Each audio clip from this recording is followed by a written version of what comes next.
সভাপতির বউ পর্দা করে না,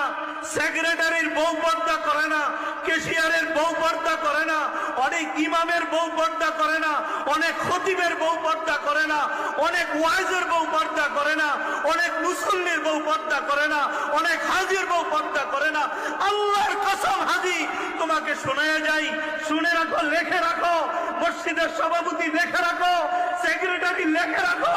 তোমার সেক্রেটারি কোনো কাজ হবে না, সভাপতিত্ব কোনো কাজ হবে না, ইমামতি কোনো কাজ হবে না, মসজিদের ইমামতি কোনো কাজে আসবে না, খতাবতের কাজে আসবে না, মুহতামিমগিরি কাজে আসবে না। যদি তোমার বিবি পর্দায় না থাকে, তুমি বড় ভাই তোমার বোনকে যদি পর্দায় না রাখো, তুমি স্বামী তোমার স্ত্রীকে যদি পর্দায় না রাখো, মদিনার নবীর ঘোষণা শুনে নাও। আল্লাহর নবী বলেছেন, এই সমস্ত নামাজি, এই সমস্ত হাজি, এই সমস্ত আলেম যারা নিজের বউকে পর্দায় রাখে নাই,